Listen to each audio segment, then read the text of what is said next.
Hello friends, welcome to my channel.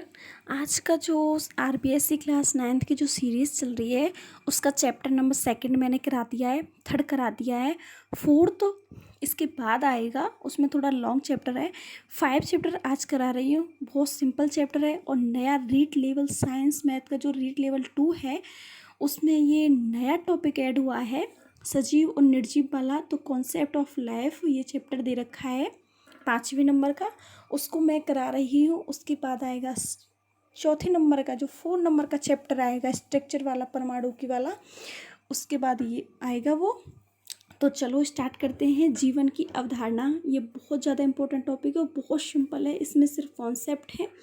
तो सबसे पहले इसमें दे रखा है कि वैज्ञानिकों ने जैसे जैसे जीवन से संबंधित विभिन्न प्रकार के प्रयोग किए थे, तो प्रयोगों के आधार पर उन्होंने बताया कि एक होता स्वतः जनन। स्वतः जनन किसने दिया था? ये वॉन हेलमोंट था। वॉन हेलमोंट नामक वैज्ञानिक का कहना था कि पसीने से भीगी कमीज और गेहूं के भूसे को एक साथ रखने से 21 दिन में चूहे स्वतः ही उत्पन्न हो जाते हैं। तो ये सिद्धांत है किसका? स्वतः जननवाद का। तो आपसे या हमसे पूछा जा सकता है कि स्वतः जननवाद का सिद्धांत किस वैज्ञानिक ने दिया था और क्या इसमें कॉन्सेप्ट था कि अगर पसीने से भीगी कमीज और गेहूं के भूसे को साथ रखते हैं कितने दिन? 21 दिन तक, तो उसमें जीव उत्पन्न हो जाते हैं। सेकंड सिद्धांत है कॉस्मोजोइक सिद्धांत। कॉस्मोजोइक सिद्धांत किसने दिया था? लीबिग, कैल्विन और आर्हीनियस ने दिया था। आर्नियस ने दिया था। और इसके जो समर्थक थे वो थे फ्रांसीसी क्रिक और लेस्ली ऑर्गेल। ये नाम याद रख रहे हैं क्योंकि भी ये बुक्स में दे रखे हैं, इम्पोर्टेंट है। अगर तुम्हें इसमें इस नोट्स में से बहुत शानदार नोट्स हैं, एक सिंगल क्वेश्चन नहीं छूटा है, उसमें से सारे लिखे हुए हैं। और अगर कोई एक आध पॉइंट एक्स्ट्रा लगे तो अपनी नोटबुक में नोट कर सकते हो आप। तो इस सिद्धांत के अनुसार क्या मानना था? इस सिद्धांत का मानना था कि पृथ्वी पर प्रथम जीव ब्रह्मांड के किसी ग्रह से सूक्ष्म बीजाणुओं की बौछार के रूप में आया और पृथ्वी पर अनुकूलित वातावरण मिलने पर बढ़ता चला गया। इसी से जीवन की शुरुआत हुई है। मतलब इस सिद्धांत ने ये बताया। नेक्स्ट सिद्धांत है इसमें जैव जननवाद, थ्योरी ऑफ बायोजेनेसिस। ये सिद्धांत इटली के फ्रांसिस्को रेड्डी ने 1668 में दिया। तो ये याद रखना है कि जैव जननवाद किसने दिया था? इटली की फ्रांसिस्को रेड्डी ने दिया था। इस सिद्धांत के अनुसार जीव की उत्पत्ति जीव से ही संभव है। तो ये भी याद रखना। एक एक्स्ट्रा पॉइंट, इसमें एक सिंगल पॉइंट एक्स्ट्रा नहीं है, सारे बहुत इंपॉर्टेंट है। तो ये आपको ध्यान रखना है कि जैव जननवाद किसने दिया था? फ्रांसिस्को रेड्डी ने। नेक्स्ट है कि लुई पास्चर ने स्वतः जननवाद के प्रयोग को नकार दिया। मतलब इसने जो प्रयोग किया था उसने मना कर दिया कि स्वतः जननवाद कुछ नहीं होता है। फिर चौथे नंबर का सिद्धांत दे रखा है ओपेरेन का सिद्धांत। ये दिया था AI ओपेरेन ने 1924 में। इस सिद्धांत ओपेरेन ने जीव की उत्पत्ति की पूरी प्रक्रिया को 7 चरणों में विभाजित किया। तो नया टॉपिक ऐड हुआ है कॉन्सेप्ट ऑफ लाइफ वाला। तो उसमें आराम से बहुत इंपॉर्टेंट क्वेश्चन है कि ये पूछा जा सकता है कि ओपेरेन ने अपनी उत्पत्ति जो बताई थी जीव की उत्पत्ति के बारे में कितने चरणों में बताया था? तो 7 चरणों में बताया था। उसके बाद देखो इसमें लिखा हुआ है स्टैनली मिलर ने 1952 में अपने प्रयोग द्वारा पृथ्वी के प्रारंभिक वातावरण को समझाया। स्टैनली मिलर ने, ठीक है। फिर दे रखा है बाह्य अंतरिक्ष में जीवन की खोज। अब ये क्यों की जा रही है? क्योंकि वैज्ञानिक नई नई खोज इसलिए कर रहे हैं पृथ्वी के समान कोई ग्रह मिल जाए जिसका टेम्परेचर पृथ्वी के समान हो, वहाँ पर जल हो, वहाँ पर रहने का वातावरण हमारे अनुकूल हो। तो नए नए ग्रह की खोज की जा रही है कि अगर आने वाले भविष्य में कभी पृथ्वी पर संकट उत्पन्न होता है तो हम अपने जीवन को, हम अपनी जाति को, हम अपने मतलब कि इसको बनाए रखें, मतलब अपनी मनुष्य जाति को आगे निरंतर बना रखें। इसीलिए निरंतर खोज की जा रही है कि पृथ्वी के समान ही कोई ग्रह मिल जाए।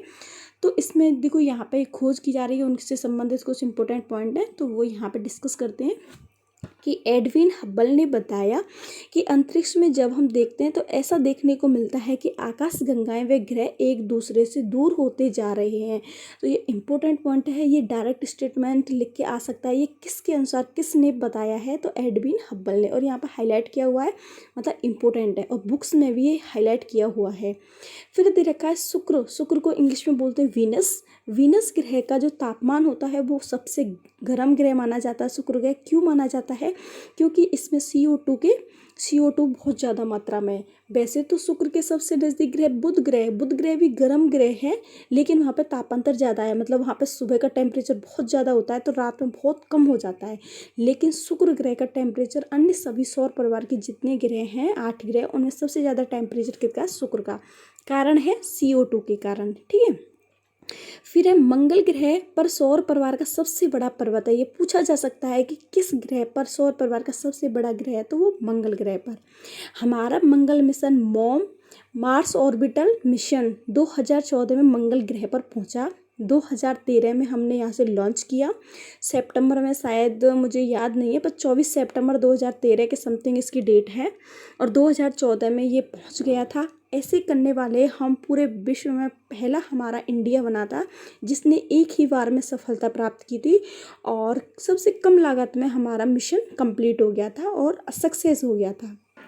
उसके बाद दे रखा है कि केपलर 452b ग्रह को पृथ्वी का बड़ा भाई कहा जाता है। मतलब इस ग्रह की खोज की गई है और इसको पृथ्वी का, इसका मतलब आकार है जो पृथ्वी से बड़ा है, और काफ़ी कुछ सेम इसमें, मतलब कि पृथ्वी के समान ही वहाँ पे भौगोलिक स्थितियाँ मैच कर रही हैं, तो इसीलिए इसको बड़ा भाई कहा जा रहा है। केपलर 186f को 17 अप्रैल 2014 को खोजा गया। ये इम्पोर्टेंट है क्योंकि बुक्स में हाईलाइट किया हुआ है, डेट भी हाईलाइट की हुई है, तो क्वेश्चन आ जाए तो कोई ज़्यादा बड़ी बात नहीं है, याद रखना है। मैंने एक भी पॉइंट इसमें एक्स्ट्रा नहीं किया है। 2 पेजों में पूरी जो 5th चैप्टर वो कंप्लीट कर दिया है। आपको पढ़ने की बिल्कुल ज़रूरत नहीं पड़ेगी बुक्स की, यहीं से सारे पॉइंट्स लिखे हुए हैं। उसके बाद इससे पहले एक टॉपिक भी दे रखा था, उसमें सजीव व निर्जीव में अंतर, वो मैंने पूरा डिटेल से नहीं लिखा है क्योंकि अपन जानते हैं नॉर्मल, ये मैंने पॉइंट से लिख दिए हैं, इनको ही समझ लेते हैं तो अपने आप समझ जाता है कि सजीव निर्जीव में क्या डिफरेंस होता है। जैसे सबसे पहले दे रखा प्रजनन। सजीव होते हैं जो प्रजनन करते हैं लेकिन निर्जीव नहीं। वृद्धि एवं विकास सजीवों का होता है, निर्जीवों का नहीं। क्यों नहीं होता? देखो, अब कोई बुक्स है, बुक्स ही समझ लो, बुक्स में कोई वृद्धि थोड़ी होती है, वो तो जितना आकार है उतना ही रहेगा ऐसी। लेकिन सजीव होते हैं जो निरंतर वृद्धि और विकास उनका होता रहता है। कोश की संरचना वो भी सजीवों से संबंधित होती है। श्वसन भी सजीव ही लेते हैं, पोषण करते हैं, भोजन, उपापचय क्रिया, ये सारे सजीवों के लक्षण होते हैं। उत्सर्जन भी सजीवों का ही लक्षण होता है। प्रतिक्रिया मतलब होता है कोई क्रिया के प्रति प्रतिक्रिया करना, वो सजीव ही कर सकते हैं, और चलना भी वही सजीवों का होता है। तो ये डिफरेंस है इसमें, तो देख के वैसे इतना सिंपल क्वेश्चन तो नहीं आएगा क्योंकि अच्छे लेवल का आएगा, तो ये तो मैंने इसीलिए पॉइंट टू पॉइंट यहाँ पर दिखाए हुए।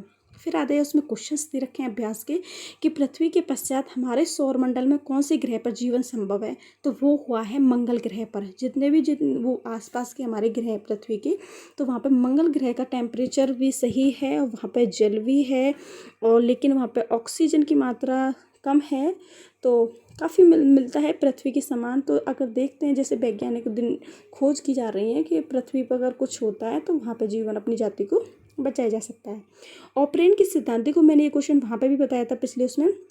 ऑपरेन के सिद्धांत द्वारा जीवन की उत्पत्ति को कितने चरणों में विभाजित किया गया है, तो 7 चरणों में। आपको नाम याद रखने की जरूरत नहीं है कि प्रथम चरण में क्या हुआ था, द्वितीय चरण में क्या हुआ था, सिंपल पूछ सकते हैं कि कितने चरण थे, तो 7 याद रखना है। फिर दे रखा था जीव जननवाद किसके द्वारा दिया गया था, तो ये मैंने आपको बताया था, ये दिया था इटली के फ्रांसिस्को रेड्डी ने।